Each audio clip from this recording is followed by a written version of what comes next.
우리 시간에는 종말에 드러나는 신적 성품이라는 제목으로 말씀을 전하도록 하겠습니다. 지금까지 베드로는 거짓 교사들의 정체와 또 거짓 교사들의 결말에 대해서 끊임없이 경고하고 있습니다. 무엇보다 예수 그리스도의 재림과 소망과 심판이 없다고 하는 그들의 거룩 가르침에 대해서 베드로는 계속해서 경종을 울리고 있습니다. 그런데 오늘 우리가 읽은 본문에서는 그 대상이 바뀝니다. 지금까지는 이 거짓 교사들에 대해서 경고했다면 이제는 구원받은 성도인 우리들에게 말씀하고 있습니다. 다시 한번 우리 8절의 말씀을 함께 읽겠습니다. 사랑하는 자들아, 죽게는 하루가 천년 같고 천년이 하루 같다는 이 한 가지를 잊지 말라.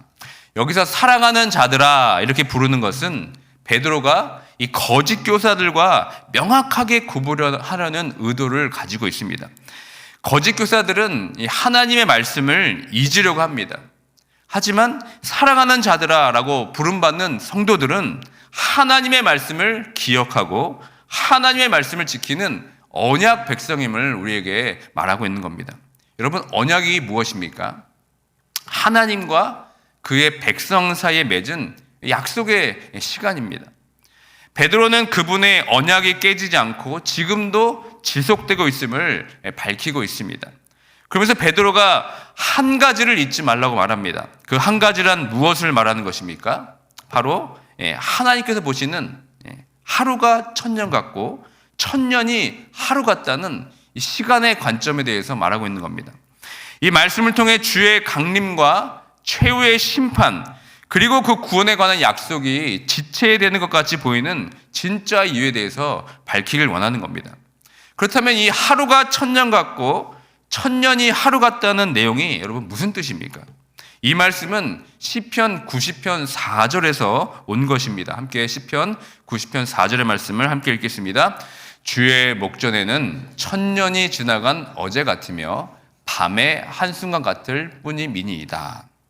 이 구절은 영원하신 하나님과 덧없는 인간의 삶을 극명하게 대조하고 있습니다. 태초부터 영원까지 존재하시는 하나님과 달리 우리의 삶은 아주 짧고 유한합니다. 이것에 대해서 시편 90편 10절에서 이렇게 말씀하고 있습니다. 우리의 연수가 70이요 강건하면 80이라도 그 연수의 자랑은 수고와 슬픔뿐이요 신속히 가니 우리가 날아가니이다. 그러니까 시편의 전하는 하나님의 진노를 깨닫고 지혜로운 마음으로 우리 인생의 유한함을 깨달으면서 그분의 긍휼을 구해야 한다고 우리에게 말씀하고 있습니다. 그러니까 베드로도 마찬가지입니다. 하나님의 말씀을 조롱하고 또 무시하는 이 거짓 교사들과 그들의 가르침에 흔들릴 수 있는 성도들에게 이 시편의 말씀을 이용하면서 어떻게 합니까? 영원하신 하나님 앞에서 인간의 시간은 아무것도 아님을 우리에게 일깨워주고 있습니다. 하나님께 이 시간은 물리적인 시간으로는 의미가 없습니다. 하나님께 이 시간은 물리적 개념을 초월합니다. 그분께 시간은 어떤 단순한 시간의 나열이 아닙니다. 이 시간 가운데 사건에 담긴 의미가 중요한 겁니다. 하나님께서는 시간을 통해 당신의 뜻을 드러내시고 각 사건에 깊은 의미를 부여하고 있습니다. 그러므로 성경에서 말하는 이 종말의 시간은 단순한 물리적인 시간을 말하는 것이 아닙니다. 예를 들어서 이 자녀가 학교에 간다면서 아침에 집을 나섰습니다. 근데 저녁에 되어도 일주일이 되어도 1년, 10년이 지나도 돌아오지 않는다면 부모에게 그날 그 시간은 영원히 잊을 수 없는 시간이 되는 겁니다. 그 부모의 인생은 이 사건을 기준으로 이전과 이후로 나뉘게 될 것입니다. 아이의 소식이 끊긴 채 집을 떠나 있는 동안 부모에게 하루는 천년처럼 아주 길게 느껴질 것입니다. 천년이 흐른다 해도 부모는 그 아이를 기다리고 또 기다릴 것입니다. 하지만 아이가 다시 아버지 품으로 돌아온다면 단 하루를 살아도 천년의 의미를 느낄 것입니다. 반대로 아이가 없다면 그 천년을 살아도 공허할 것입니다. 이처럼 하나님의 그 시간은 단순한 물리적인 개념이 아니라 사건과 깊이 연결된 아주 인격적이면서 관계적이고 사랑의 의미를 지니고 있습니다. 그렇다면 종말이 왜 그렇게 지체되는 것처럼 보입니까? 베드로는 9절에서 그 이유를 밝히게 됩니다. 다 함께 9절의 말씀을 함께 읽겠습니다. 주의 약속은 어떤 이들이 더디다고 생각하는 것 같이 더딘 것이 아니라 오직 주께서는 너희를 대하여 오래 참으사 아무도 멸망하지 아니하고 다 회개하기에 이르기를 원하시느니라. 아멘. 그러니까 종말이 더디게 보이는 진짜 이유에 대해서 베드로는 하나님께서 우리에 대하여 순전히 오래 참고 계시기 때문임을 우리에게 알려주고 있습니다. 하나님은 어떤 누구도 멸망하는 것을 원치 않으십니다. 돌아와야 할 하나님의 자녀들이 다 돌아올 때 그제서야 끝이 나는 겁니다. 물론 여기에 거짓 교사도 포함이 되어 있습니다. 하나님의 사랑의 대상에는 제한이 없는 겁니다. 이런 하나님의 그 사랑의 차원에서 우리 주변에 이단들이 있다면 우리가 어떻게 대해야 되겠습니까? 아니, 당신의 어떤 친구나 부모나 자녀 형제가 신천지와 같은 이단에 빠졌다면 우리가 어떻게 대해야 되겠습니까? 요한 2서 10절은 예수 그리스도에 대한 바른 가르침을 저버리는 이단 사설을 퍼뜨리는 자들을 집에 들이거나 인사조차 하지 말라고 우리에게 경고합니다.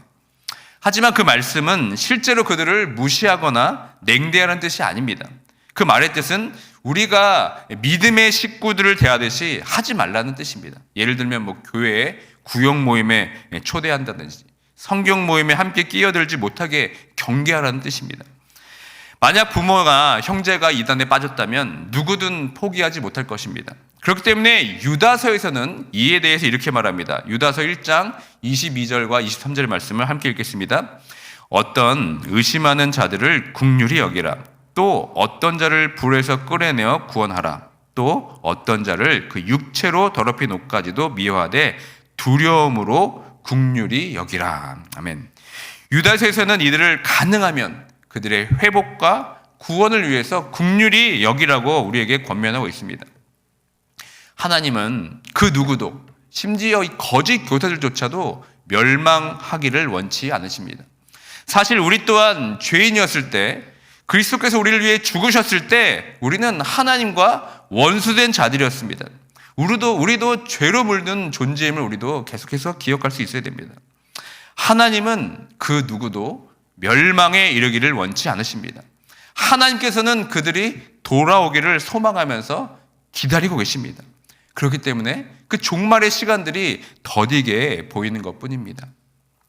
만약 이 거짓 교사들이 하나님의 이런 깊은 의도와 이 사랑의 뜻을 알았다면 경솔하게 함부로 말하지 않았을 것입니다. 그러므로 우리는 거짓 교사들을 그저 무시하고 배척해서는 안 됩니다. 오히려 긍휼의 마음, 용서의 마음, 사랑의 마음으로 그들을 바라보면서 하나님의 긍휼을 전할 수 있어야 됩니다. 하나님께서는 여전히 그들이 돌아와서 회개하기를 간절히 바라고 계십니다. 하나님께서는 우리의 죄에 대해서 근심하시는 분입니다. 그러나 심판과 멸망은 하나님이 원하시는 바가 아닙니다. 하나님의 뜻은 거짓 교사들을 포함해서 온 열방이 주님께 돌아와 회개하는 것입니다. 하나님의 그 사랑을 우리가 우습게 여겨서는 안 될 것입니다. 하나님께서는 오늘도 긍휼하심과 오래 참으심으로 그들에게 기회를 주고 있습니다. 우리들은 그들에게 기회가 있을 때 돌이킬 수 있도록 힘을 써야 합니다. 계속해서 베드로는 이 종말의 모습을 구체적으로 이렇게 묘사합니다. 다 함께 10절의 말씀을 읽습니다. 그러나 주의 날이 도둑같이 오리니 그날에는 하늘이 큰 소리로 떠나가고 물질이 뜨거운 불에 풀어지고 땅과 그 중에 있는 모든 일이 드러나리로다. 이미 베드로는 이 세상은 하나님의 말씀으로 지음받았고 그 창조의 말씀을 통해서 이 세상이 유지되고 보존되고 있음을 밝혔습니다. 그런데 여러분, 마지막 날이 오면 어떻게 됩니까? 그 세상이 먼저 뜨거운 물에 풀어진다, 이렇게 말하고 있습니다. 여기서 풀어진다는 뜻은 파괴된다는 뜻입니다. 불의 심판으로 모든 것이 타버려서 아무것도 숨길 것 없는 상태가 바로 그 종말의 마지막의 모습입니다. 이 불의 심판 앞에서는 모든 것이 감춰지지가 않습니다. 모든 것이 드러납니다. 그렇게 만드는 것이 바로 심판에 사용되는 불의 용도입니다. 그런데 여러분, 그날이 어떻게 옵니까? 도둑같이 온다는 겁니다. 이는 주의 날이 예상치 못한 순간에 예상치 못한 방식으로 갑작스럽게 닥쳐올 것이라는 의미입니다. 우리가 밤에 잠들 때 도둑이 들 것이라고 예상하는 경우는 거의 없듯이 이 주의 날, 이 마지막 날은 불현듯 우리에게 찾아올 것이라고 말씀하고 있습니다. 하지만 베드로는 주의 날이 올 것이라는 사실을 여러 방식으로 우리에게 가르치고 있습니다. 사도들의 증언을 통해서 예수님의 말씀 그리고 선지자들의 예언을 기억하라면서 그 주의 날 마지막 날을 우리에게 계속해서 가르치고 있습니다. 그러나 이 거짓 교사들은 의도적으로 이러한 사실을 외면하려고 했습니다. 그렇기 때문에 결국 그들에게는 이 심판의 날, 종말의 날은 도둑처럼 갑작스럽게 닥칠 수밖에 없는 겁니다. 노아의 홍수 때도 마찬가지였죠. 홍수가 시작된 그날까지 사람들은 방주를 지으며 심판을 경고하는 노아를 조롱했습니다. 비웃었습니다. 또한 예수님의 비유처럼 그 종말의 날 그들은 시집가고 장가가며 세상 일에만 몰두했습니다. 이처럼 심판의 날을 조롱하고 잊으려 했던 모든 이들에게는 그날이 도둑처럼 찾아올 것이라는 말씀입니다. 그러나 이 세상의 더러움을 피하고 그리스도를 믿음으로 신성한 성품에 참여하려고 애쓰는 자들은 마지막 날은 갑작스러운 도둑이 오는 날이 아닙니다. 왜냐하면 그들은 이미 이 땅에서 나그네처럼 여행자처럼 살고 있기 때문에 그렇습니다. 지금도 새 하늘과 새 땅을 간절히 바라보며 살아가고 있기 때문에 그날은 도둑과 같이 임한 날이 아니라는 겁니다. 그러므로 믿는 자들에게는 그날은 도적과 같이 임하는 두려운 날이 아니라 예수 그리스도와 완전한 연합을 하게 되는 말할 수 없는 기쁨의 날, 은혜의 날이 될 줄 믿습니다. 그렇다면 그 주의 날, 그 최후의 심판의 날이 이르면 어떠한 일이 벌어집니까? 10절에 보시면 하늘들이 큰 소리를 내며 사라질 것이라 말합니다. 또 12절에서는 하늘들이 불타 녹아내릴 것이라고 더 구체적으로 묘사하고 있습니다. 이때 큰 소리가 날 것이라고 언급되고 있는데 이는 천눈과 같은 하나님의 음성으로 해석되기도 하지만 문맥상 보면 이것은 하늘이 격렬한 화염 속에서 붕괴내며 내는 소리로 이해하는 것이 더 적절합니다. 그리고 10절에 보면 물질이라는 것이 나옵니다. 이것은 체질로 번역이 되기도 하는데 이 물질적 세상을 구성하는 어떤 기본적인 원소를 가리키기도 합니다. 또한 이 물질은 신약의 다른 곳에는 초등학문으로 번역되기도 하고 그리스도와 대조되는 세상에 속한 모든 질서를 나타내기도 합니다. 그리고 더 나아가 그리스도를 믿기 전에 매어서 종노릇하던 세상의 근본 통치 원리로서의 율법을 가리키기도 합니다. 그런데 그날이 오면 이 모든 것이 다 풀어진다고 말합니다. 즉 해체된다는 겁니다. 이 풀어진다는 표현이 10절부터 12절까지 3번이나 반복돼서 등장합니다. 주님의 재림의 때 이 세상의 모든 것들이 녹아내리고 해체될 것이라고 말씀하고 있는 겁니다. 예수 그리스도의 다시 오심을 통해서 세상이 붙들고 있는 통치하는 그 근본 원리들이 해체가 되고 그동안 드러나지 않았던 모든 숨은 죄의 악들이 드러난다고 베드로는 구체적으로 밝히고 있습니다.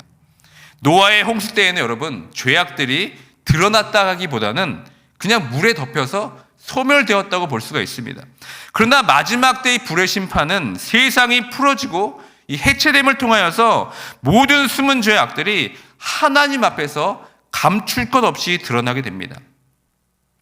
그런데 이 종말에 이 하늘과 땅이 완전히 사라지고 소멸되는 것이 아닙니다. 이 종말의 때 새 하늘과 새 땅으로 변화됨을 통하여서 하나님은 자신이 창조하신 이 세계를 소멸하지 않으시고 어떻게 하십니까? 완성하신다는 겁니다. 어떻게 완성하십니까? 바로 새 하늘과 새 땅으로 완성하신다는 겁니다. 그렇다면 완성될 그 새 하늘과 새 땅의 그 하나님 나라에 우리는 어떻게 응답해야 되겠습니까? 베드로는 세상의 심판의 불로 해체된 후 펼쳐질 새 하늘과 새 땅에서 하나님의 뜻대로 통치하고 하나님 나라에 합당한 새로운 백성으로서의 응답을 우리에게 강조하고 있습니다. 베드로가 최후의 불의 심판을 선고하면서 하늘과 땅의 모든 것이 이렇게 녹아지고 풀어지고 해체되어서 그 안에 모든 일들이 주 앞에서 발가벗은 것 같이 드러날 때 과연 너희는 어떠한 사람으로 하나님 앞에 서야 될 것인가? 이것을 우리에게 묻고 있는 겁니다. 그것에 대해서 어떻게 답을 하고 있습니까? 다 함께 11절과 12절 상반절까지의 말씀을 함께 읽겠습니다. 이 모든 것이 이렇게 풀어지리니 너희가 어떠한 사람이 되어야 마땅하냐?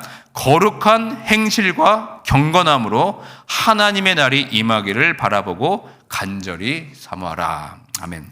여러분들은 정말 그 마지막 날, 예수 그리스도 앞에 서는 그날을 여러분 간절히 사모하면서 이 땅을 살고 계십니까? 오늘날 아무리 신실한 그리스도인이라고 해도 온 세상의 심판을 받고 새하늘과 새 땅이 펼쳐지는 그날을 간절히 사모하는 신앙은 흔하게 찾아볼 수 없는 것 같습니다. 이제 베드로후서가 이제 다음 주면 이제 끝을 맺게 됩니다. 특별히 베드로후서를 제가 준비하고 전하면서 개인적으로 사실 많이 힘들었습니다. 이 베드로후서를 전하면서 무엇을 느끼냐면 이 말씀이 이 땅을 살아가는 성도들에게 여전히 많은 괴리감을 주는 말씀처럼 들려지는 것 같았기 때문에 그렇습니다. 머리로는 다 압니다. 이 마지막 종말과 재림의 심판이 온다는 것을 우리는 다 알지만 그렇게 그날을 소망으로 간절히 기다림은 우리에게 없는 것 같습니다. 왜 그렇습니까? 우리가 여전히 이 썩어질 세상에서 나그네와 같이 여행자와 같이 살아가야 하는데 우리도 모르게 이 세상이 너무나 좋기 때문에 그렇습니다. 그러니까 거짓 교사들이 종말이 없다고 이야기해도 이 마음속에 어떻게 그럴 수 있냐면서 어떤 마음의 의로운 분노가 일어나지를 않고 있습니다. 근데 여러분 요즘 정치나 동성애 같은 사회적 이슈에 대해서 여러분 어떻게 반응하십니까? 마음에 분노가 일어나지 않으십니까? 어떻게 그렇게 생각할 수 있냐면서 분노하고 있지 않습니까? 그런데 이 거짓 교사가 미혹하고 있는 종말과 심판에 대해서는 여러분 어떻게 반응하고 있습니까?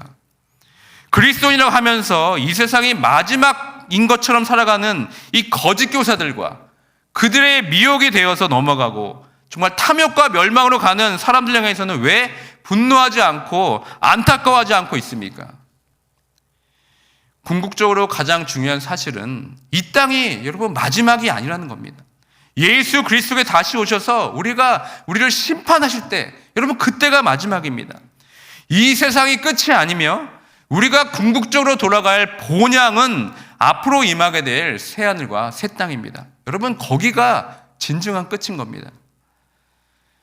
베드로 전서는 이처럼 우리에게 소망의 신학을 제시하고 있습니다.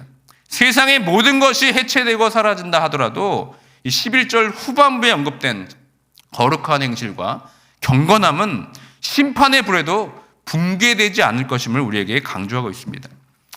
최후의 심판 때 모든 것이 붕괴될지라도 새하늘과 새 땅으로 들어가는 유일한 길인 거룩한 행실과 경건은 영원히 남게 된다고 우리에게 가르치고 있습니다. 지금은 악인들이 세운 이 바벨탑과 같이 찬란한 이 세상은 견고해 보일지라도 결국은 그 마지막 날에 이 모든 것이 심판의 불에 의해서 재가 될 것입니다. 하지만 그날에도 타지 않고 무너지지 않는 것은 오직 거룩한 행실과 경건뿐입니다. 최후의 심판의 불의 날에는 우리가 가진 재물, 명예, 성공 등 이 모든 것이 여러분 잿더미로 변할 것입니다. 하지만 베드로는 그날에도 거룩한 행실과 경건은 남는다고 우리에게 가르치고 있는 겁니다. 그렇다면 여러분 이 거룩한 행실과 경건이 무엇을 의미하는 것이겠습니까? 이 거룩한 행실과 경건은 단순히 술, 담배를 멀리하고 주일 성수하는 것을 의미하는 것이 아닙니다. 이는 하나님을 진실로 경외하고 또 사랑하며 그분께 순종하는 성숙한 신앙의 모습을 의미하는 겁니다. 이런 경건은 단순한 종교적 행위가 아니라 예수 그리스도를 믿는 자들에게 하나님께서 이미 심어주신 신적인 능력을 말하는 겁니다. 세상에서 볼 수 없는 믿음을 통해서 공급되는 이 열매 맺는 신성한 성품의 덕목이 바로 경건입니다. 믿음에서 덕으로, 덕으로 지식으로, 지식에서 절제와 인내로 이어져 우리가 경건의 열매를 맺어야 합니다. 여기에 형제 우애와 사랑이 더해진 경건은 세상이 감히 흉내낼 수 없는 것입니다. 이러한 경건은 세상이 무너져도 하나님 앞에서는 흔들리지 않습니다. 썩어 없어질 세상을 이기게 하는 강력한 능력이 바로 여러분 경건입니다. 우리가 이러한 신성한 성품으로 이 땅을 살아간다면 종말의 때와 심판은 우리에게 두려움이 아니라 우리에게 가장 큰 소망과 기쁨의 날이 되게 될 줄 믿습니다. 새하늘과 새 땅에 합당한 성품으로 이 땅을 살아가게 될 때 우리는 하나님께서 우리를 사랑하는 자들아 라고 부르시면서 영원한 하나님 나라의 새 백성으로 우리를 불러주시게 될 것입니다. 그날이 바로 우리 생애의 최고의 날이라고 소망하면서 주 앞에서 낱낱이 드러나는 심판의 종말의 때에 그때 주 앞에서 신적인 성품을 소유한 온전한 모습으로 서는 우리 모두가 되길 주님의 이름으로 축원드립니다. 아멘. 이 시간 우리 말씀을 기억하며 다 함께 기도하기 원합니다. 이 세상의 종말이 더디게 느껴지는 것은 바로 하나님의 그 사랑의 성품 때문입니다. 아직도 하나님께 돌아오지 않는 영혼들을 여전히 하나님께서 기다리고 있기 때문에 그렇습니다. 그러나 그 마지막 때는 여러분 반드시 옵니다. 그때 이 세상의 마지막 불의 심판으로 모든 것이 다 해체되고 사라집니다. 특별히 종말이 없다고 말하는 거짓 교사들에게는 그날이 도적같이 임하게 될 것입니다. 그러나 거룩한 행실과 경건을 통해 신적인 성품으로 이 땅을 살아가는 자들에게는 그날이 도적같이 느껴지지 않을 것입니다. 오히려 기대되고 기쁨의 날이 될 것입니다. 모든 것이 다 해체되고 모든 것이 다 사라질지라도 신적 성품을 소유한 자들이 들어가게 될 새하늘과 새 땅이 완성되어서 그 땅에 우리가 영원히 거하게 될 것입니다. 이것이 우리의 소망이 되기 원합니다. 다시 한번 그 소망을 간절하게 붙잡고 그 소망을 향해 나아가는 우리의 삶과 교회가 될 수 있도록 시간 다 함께 기도하며 나아가도록 하겠습니다.